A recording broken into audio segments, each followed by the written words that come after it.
মদনদা, ও মদনদা, কোথায় গেল কে জানে?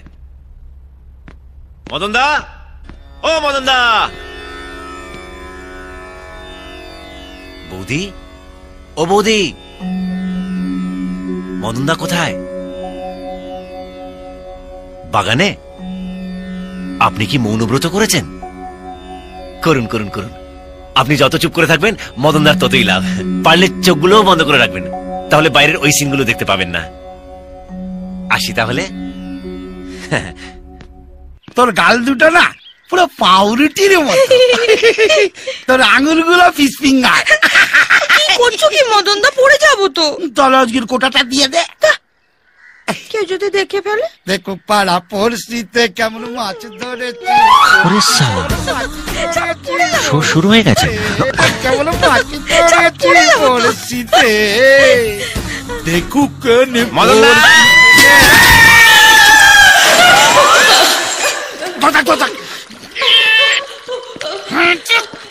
ও মদনদা, কুয়োতে কিছু পড়লো নাকি? বালতি পড়ে গেছে, বালতি পড়ে গেছে। কই দেখি। বালতিটা কার কি আছে? বালতি আগে কখনো দেখোনি? দেখোনি? পৌলুমি কোথায়? পৌলুমিকে পাবে না, যাও। আরে যাচ্ছি, এত খ্যাক খ্যাক করছে কেন? যাও তো। মদনদা, টেনে তোলো না। কাঁদছি তো আমি, ক্রেন নাকি? বাবা, কে যা মোটা হয়েছে। কাল থেকে মাছ মাংস সব বন্ধ, কম খাবি। আর কতক্ষণ ঝুলে থাকবো? টেনে তোলো না। বাবা, এত বড় বালতি দেখিনি। হেল্প লাগবে? তাড়াতাড়ি করো না। আরে বডি পরে দেখাবি, একটু টান না রে ভাই। ছাড়ো।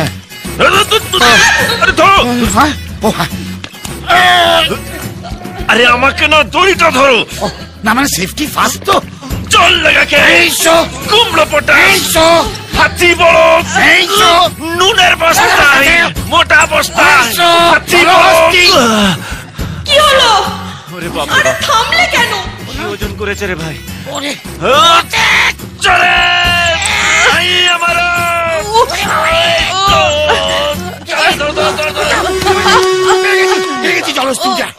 এ তো শুভশ্রীর মতন চিপচিপে ফিগার। মদনদা, আরে আমার না খুব লেগেছে। ও লেগেছে? যা তুই রান্নাঘরে গিয়ে ঘটি গরম কর, আমি তোর কচু পোড়ায় সেঁক দিয়ে দিচ্ছি। হ্যাঁ, সেকটা পড়ে দেবে। চলো আগে আমার সাথে এসো। কি কি?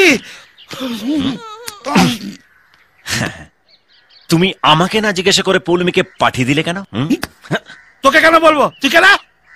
তোর কপালে খুব দুঃখ আছে রে। হ্যাঁ, দেখ, দেখো পাড়া পড়শিতে কেমন মাছ ধরেছি। এই কেন করেছি? খুব পাজিল ছেলে হয়েছিস না? এটা যদি কেবল টিভিতে দেখানো হয় কেমন লাগবে? খুব লাগবে রে ভাই। ওর বরটা না একটা গুন্ডা, আমার একটা একটা করে দাঁত তুলে ঘাড় মোটকে জিভ উপরে গঙ্গার জলে ফেলে দেবে। তাহলে আমাকে পৌলুমির কাছে নিয়ে চলো। একটা কথা বলবো, তুই তো আমায় দাদা বলিস, হ্যাঁ। একদম ওখানে যাস না। কচুপড়া ওর দাদা যদি জানতে পারে না, আমরা দুজনে ওখান থেকে মরেই ফিরবো। এবার আমিও একটা কথা বলবো। হ্যাঁ, তুমি তো আমাকে ভাই বলো, একদম টেনশন করো না। কচুপড়া আমিও ওখান থেকে পৌলুমিকে নিয়ে জোরেই ফিরবো। আপদ। ইন্দ্রদা, এই যে কোচবিহারের মদন মোহন ঠাকুর কলকাতায়, কি ব্যাপার? কোচবিহার থেকে তো কোনোদিন বেরোনি। কুয়োর ব্যাং হয়েছিলে তো। হ্যাঁ, ওই কুয়োই তো আমার সর্বনাশ করলো। তোমাকে এত শুকনো শুকনো লাগছে, আগে তো খুব তরতাজা ছিলে। কচুপোড়া খুব ভুগছি গো, না পারছি দুদণ্ড স্থির হয়ে বসতে, না পারছি দাঁড়াতে। ডাক্তার দেখাও। দেখিয়েছি তো, ডাক্তার বলেছে সবসময় কুচবিহার কলকাতা কুচবিহার কলকাতা দৌড়দৌড়ি করলেই সেরে যাবে। আর ইনি সূর্য সবসময় আমার মাথার ওপর চড়ে থাকে। মানে? মানে আমাদের ওই দোতলায় ভাড়া থাকে। নমস্কার। নমস্কার। খুব ভালো ছেলে, খুব ভদ্র ছেলে, যেখানে যাই সঙ্গে করে নিয়ে যাই। খুব ভালো। তোমরা রেস্ট করো, পরে কথা হবে। পৌলুমির কথা জিজ্ঞেস করলে না তো? কি হলো? কচুপোড়া ওইটাই তো অসুখ, দেখে দেখে চিৎকার করে উঠি। যেমন তুমি তেমনি তোমার অসুখ। যাও এবার ঘুমিয়ে নাও। মার গুড় দিয়ে রুটি চিনি দিয়ে চা ফু দিয়ে খা। এটা কি? সূর্য পৌলমীকে খুঁজতে যা। এবারে মরবে। মেয়েটা এখন কোথায় আছে কে জানে। খালি চ। এই মদন থাকলে জীবনে আমার বিয়ে হবে না। আরে মদন দা, তুমি কখন এলে? এখন পুরো মহাভারত ব্যাখ্যা করার সময় নেই, ডাইরেক্ট একবারে কুরুক্ষেত্রে ঢুকে পড়েছি। কচুপোলা ইন্দ্রদা এসে গেছে, আমার বুকের ভেতরটা না ধুপুক ধুপুক ধুপুক ধুপুক করছে। এই চো চো চো চো চো। যাবো না। ব্যাপারটা বোঝার চেষ্টা কর, বাঘকে খাঁচার বাইরে থেকে দেখতে হয়, ভেতরে ঢুকে মালা পরাতে গেলে না বেঘরে প্রাণটা যায়। চল না বাবা, আমি তোর পা ধরছি। এ কি, আমি বড় হয়ে তোর পা ধরছি, তুই আমার আটকাবি না? চল না। চল মদনা। চ শোন, এই যে এসে গেলে এসছি একা, যাবো কিন্তু জোরে। হ্যাঁ, ডেটটা জানিয়ে দেবো। এই মাসে কোনো বিয়ের ডেট নেই, মল মাস চলছে। চল তো তুই। আমি খুব একটা ভালো বুঝছি না মদন, তুমি কোনো ভালো ডক্টরের সঙ্গে কনসাল্ট করো। ডাক্তার কিছু করতে পারবে না গো। কেন? সব আমার কপালের দোষ। কপাল থেকে রোগটা সারা শরীরে ছড়িয়ে যাচ্ছে। পৌলমী, আরে ওকে ডাকছো কেন? আমরা খেয়ে নি, তারপরও খাবে কোন? সে কি ও একলা কেন খাবে? এসো বসো। আরে মদন দা, খালি প্লেট নিয়ে বসে আছো, খাবে না? আর আমার খাওয়াও যা, ও না খাওয়াও তাই। আবার কি হলো ভাই? কচু বলে তোমার সব প্রশ্নের উত্তর দিই কি করে বলো তো? মদন দা, হয়ে গেল আমার খাওয়া, দফা রফা হয়ে গেল। কি হলো? আমি এখানে বসে খাবো না বাইরে গিয়ে খেয়ে আসবো? আমার মাথায় বসে খাও, শান্তিতে একটু খেতেও দেবে না বাইরে। যাও গিয়ে বাইরে খেয়েছো। এই তোমার বুদ্ধি শুদ্ধি সব গেছে নাকি? আমার বাড়ি এসে ও বাইরে কেন খাবে? এই বসো বসো তুমি।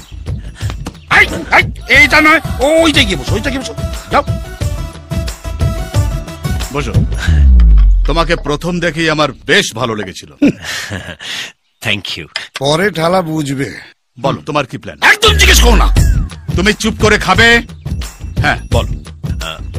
আমি প্রচুর টাকা রোজগার করে নিজের স্ত্রীকে এরকম একটা বাড়ি গিফট করতে চাই। চুপ কর। স্ত্রীকে একটা বাড়ি গিফট করবো? মুখে যা আসছে তাই বলে যাচ্ছে, মুখ পড়া। মেরে না মুখ ভেঙে দেবে। এই, ও নিজের স্ত্রীকে একটা বাড়ি গিফট করতে চায়, তাতে তোমার কি? ইডিয়েট। কাউকে ঠিক করে রেখেছো? খুব খারাপ হয়ে যাচ্ছে কিন্তু। তুমি যদি একটাও কথা ওর সঙ্গে আর বলো না, আমি এখান থেকে চলে যাবো। তুমি বসবে। বসতে পারছি কই? কচু পড়া মনে হচ্ছে একটা উনুনের ওপর বসে আছি। বসো। আচ্ছা ঝামেলা করছো তো? একটা ইন্টারেস্টিং কথা শুনছি। বলো, কেউ আছে? হ্যাঁ, কি নাম মেয়েটির? পৌলমী। পৌলমী? আমার বোনের নামও তো পৌলমী। হ্যাঁ। তাই আপনার নাম পৌলমী? গুড। পৌলমী নামের মেয়েরা খুব ভালো হয়। জানি। তোমার বিয়ের ব্যাপারে যদি কোনো সাহায্য লাগে বলো। বাহ, আপনি সাহায্য করলে তো পুরো ব্যাপারটা গুছিয়ে হবে। নিশ্চয়ই করবো। ইন্দুদাকে ভাবতাম তোমায় আমার বুদ্ধিমান, খুব ভালো লেগেছে। কচু পড়া এ তো দেখছি আমার চেয়েও মাথা মোটা। প্লিজ ভিডিওটা কেমন লাগলো জানাতে ভুলো না। ভালো লাগলে কি কি করতে হবে সবাই একটু বলে দাও। লাইক করতে হবে, কমেন্ট করতে হবে, শেয়ার করতে হবে, লাইক, আর বেল আইকন বাটনটা প্রেস করতে হবে। সাবস্ক্রাইব করতে হবে। সাবস্ক্রাইব করবে দা হইচই ফ্যামিলিকে, যাতে আরো নতুন নতুন ভিডিও তোমরা দেখতে পারো। পাশে থাকা বেল বাটনকেও ক্লিক করবে, সবার আগে নোটিফিকেশন তোমাদের কাছে চলে আসবে। তো আজকের জন্য এতটাই, বাই। তুই মনের ময়না, করিস তুই পায় না, কাছেতে আয় না।